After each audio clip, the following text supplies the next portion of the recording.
Paizo Games presents Skull and Shackles, a pirate game for piratey pirates. Are ya ready, kids? Aye, aye, Captain! I can't hear you! Aye, aye, Captain! Oh! So, what is going on?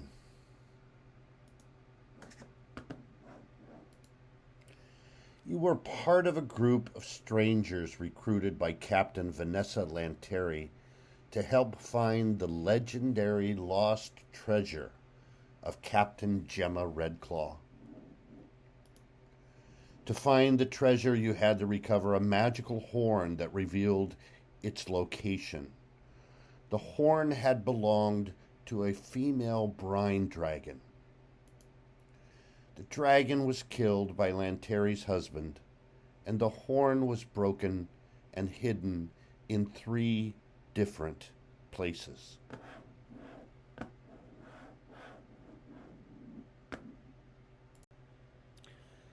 After you recovered the 3rd piece, you were betrayed and abandoned on an uncharted island. You made a deal with a brine dragon to split the treasure. He tracked Lanteri down at Redclaw's secret lair and helped you to defeat the Cyclopses who inhabited the island.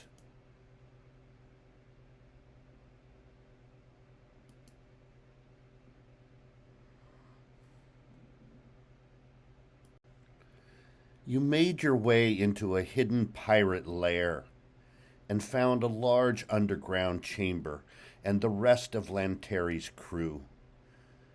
They all had been turned into zombies by some horrible creature.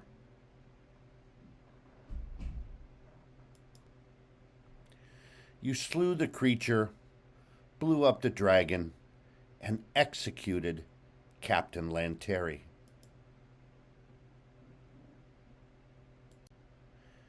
You decided to sail to Port Peril to petition the Hurricane King and the Pirate Council for a letter of marque so you can be real pirates. On the way, you spotted a Chalaxian ship attacking an island. You defeated them and rescued a number of slaves. You took on board an oracle named Tessa Fairwind, who wants to warn the Pirate Council about the Chalaxian threat.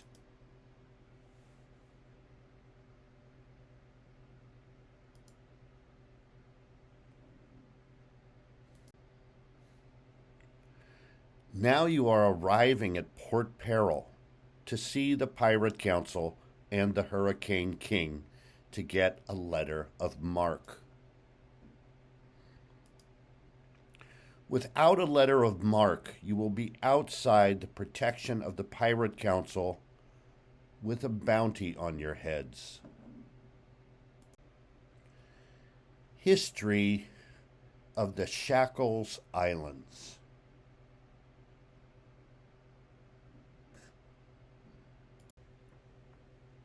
The Shackles Islands are an extended archipelago off the coast of Garund, directly south of the never-ending hurricane known as the Eye of Abendigo.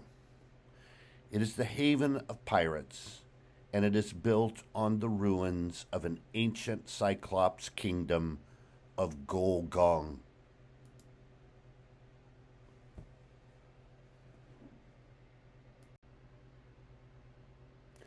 The islands were first explored by Cheliacs, but finding the Cyclops ruins and fearing a curse, the Chalaxian explorers moved south to establish the colony of Sargava. The trade between Cheliacs and Sargava attracted the first pirates. As piracy flourished, the pirate havens grew into established communities. Chiliacs lost control of Saragava during the Chalaxian Civil War, and it became an independent state. But burdened by piracy and rebellions from the native Mwangi population, Sargava struggles to maintain its independence. There you can see the Eye of Abendigo, the Shackles Islands. North would be the Chalaxian Empire. To the south is the Mwangi Expanse, the jungle, or actually to the east. And to the south you can see the ex-Chalaxian colony of Sargava.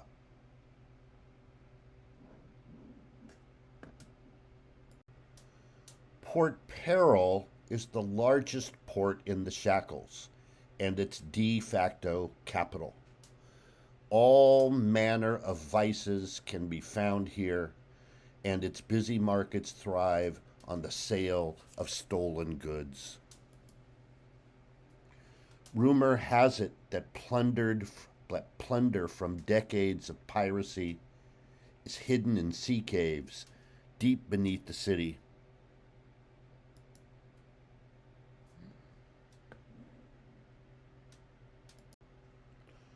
Port Peril is situated on the mainland overlooking Jeopardy Bay. Port Peril is actually not in the Shackles Islands. It is protected by the stronghold of Fort Hazard. Merchant ships that fly the flags of inner sea nations are not welcome in the Shackles and not welcome to trade at Port Peril. In fact, any ship that is flying the flag of an inner sea nation, that's going to be a target for piracy. But unaligned vessels are permitted to dock and to trade. Though a pirate city is difficult to neatly compartmentalize, there are certain areas of the city of Port Peril that might classify as city districts.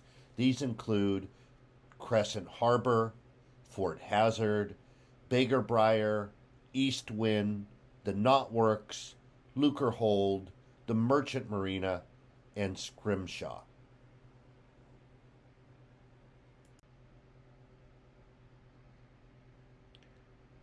This is Crescent Harbor. Crescent Harbor's docks are filled with rowdy sailors, drinking, gambling, whores, and swindlers. By order of the Hurricane King, all ships must dock here first, while cargo is examined and quarantined for 24 hours. Crescent Harbor is what everyone thinks of when they think of Port Peril. It is a crazy, wild, pirate-filled adventure, and everybody who comes to Port Peril has to stay here quarantined for 24 hours. Crescent Harbor is controlled by the surly harbor master dwarf Sojmin Kridoros. The dwarf has a talent for lists and books of account and considerable knowledge of the legal system of the inner sea region. He is also quite paranoid about Chelish and Sagavan infiltration and sabotage.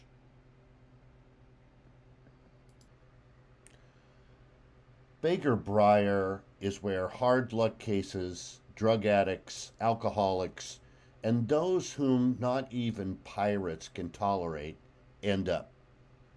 The stink of boiling tar permeates everything. Ironically, though, for all its poor reputation, Beggarbriar holds some of the finest shipwrights in the Shackles.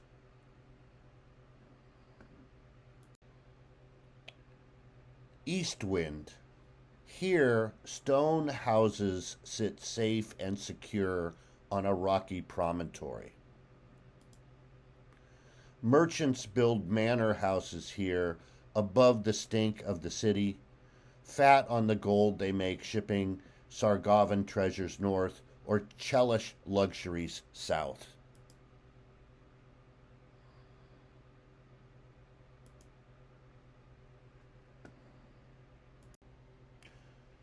The merchant marina. Everybody who sells something in Port Peril does their business in the merchant marina.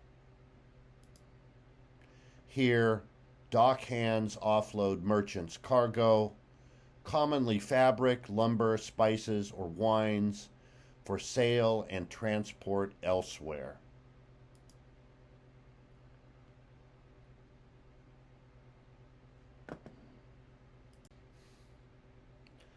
All captains must pay their fees, fines, and taxes to the merchant master, Farius Jakar, and the Merchant Guild.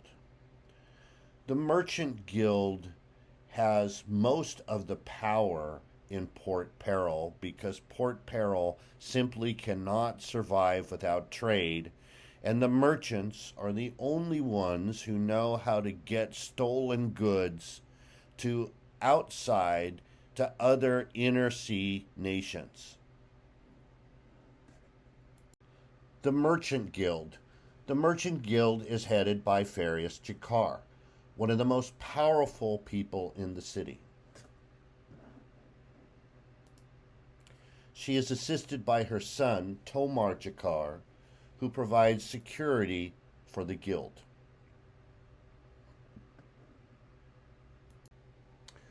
No one messes with the Merchant Guild. They control illicit trade with the inner sea nations, and without that stream of income, Port Peril would die. You can only do business with the guild.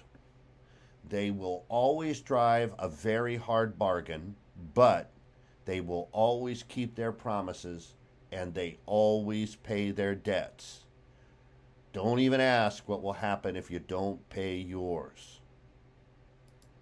Special DM note here.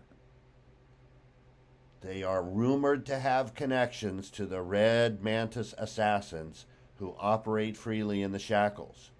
Please, does anyone really want more encounters with the Red Mantis?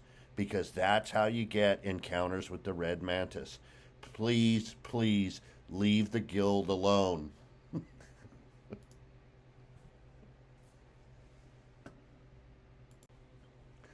Port Peril does not really have an official government structure.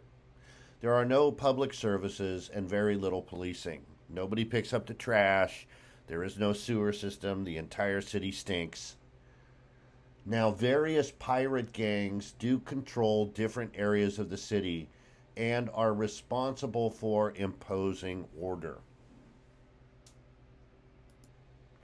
If a pirate is too much of a problem, they might find themselves in the locker. The locker consists of a dark cell, or many dark cells, that sit below the high tide line. Secured to the ceiling with iron chains, prisoners risk drowning as the water rises. A grizzled half-orc named Azu Bonebleeder delights in putting unruly pirates or mutineers in the cells, then chumming the waters with bait to lure in the black-tipped jigsaw sharks that inhabit Peril's harbor.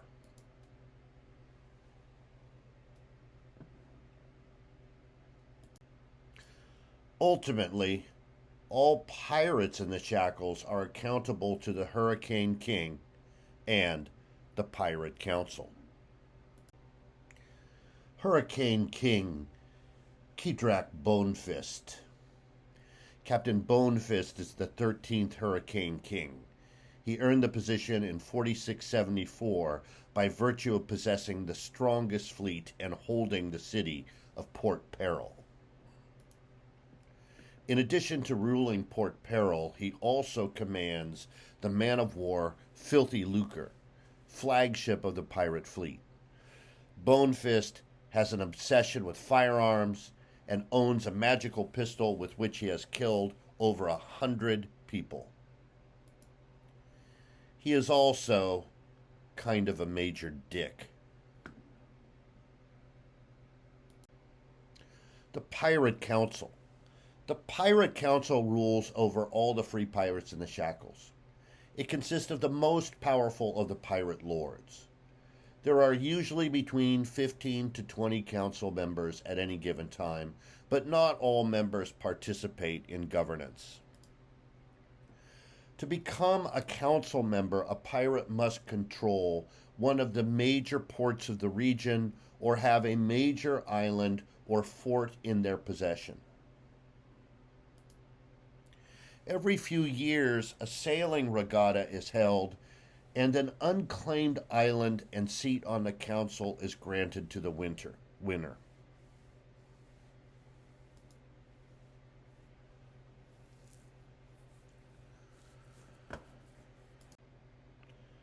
Notable council members: Aronnax Endymion, disgraced admiral of the Chilaxian Navy. He captains the frigate Tyrannos. He rules Hell's Harbor.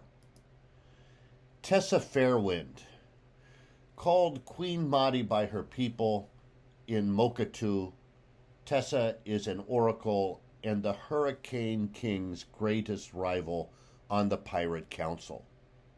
She is clever and resolute in her determination to keep the Shackles free from Chilaxian domination. But make no mistake, she can also be ruthless. Jollis Raffels. He rules Bag Island, and he is captain of the galley Chains of Freedom.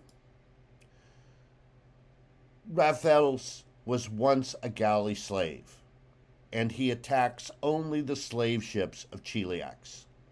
He offers slaves the chance to settle on Bag Island. It is rumored that he funds his operation by selling those slaves who turn down his offer.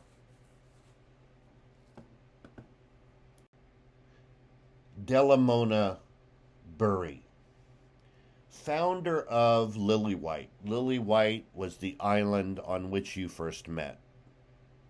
She is the devoted follower of Caden Kalian.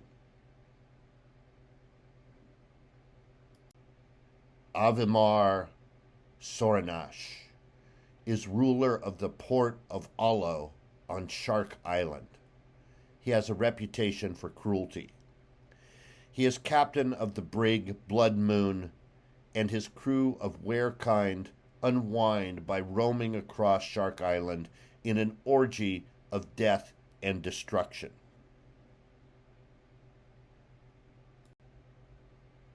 Bendu Hadi. This brutal Rakshasa Magus is lord of the Rampur Islands. He has an appreciation for music when he's not killing. Hard Luck Macy, Lord of Pesh, Devil's Arches, legendary for his unpredictable temper and love of cigars. Maxavale Janus. Intimidation has been key to Janus's control of Rapier Bay, but not the kind based on violence. He possesses a gaze that can look into a person's darkest secrets. Some say he can even read people's minds. Lacking direction in his own life, he has taken up Tessa Fairwind's cause for change in the council.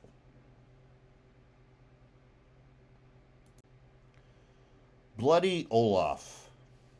This Ulfin adventurer founded a colony on a chain of rocky islands nearest to the ravages of Hurricane Abendigo. Despite his name, Olaf is renowned for his fairness and sense of humor. Every 5 years, he hosts a giant kraken hunt. master of the gales. While there is not a captain in the Shackles who could oppose this mysterious man of the sea, this druid appears content to hold only the battered town of Drenchport. Rumors abound, however, of his links to the cult of the Eye, and many believe that his allegiances lie not with the Pirate Council, but with the incredible power of the Eye of Abendigo itself.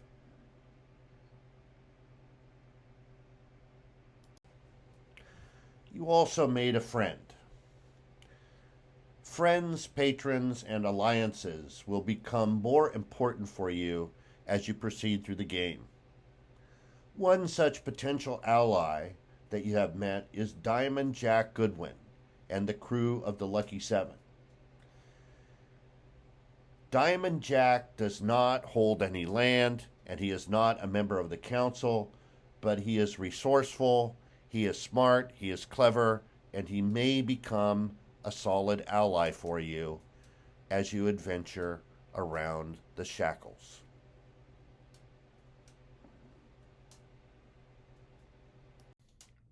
So what should you do next?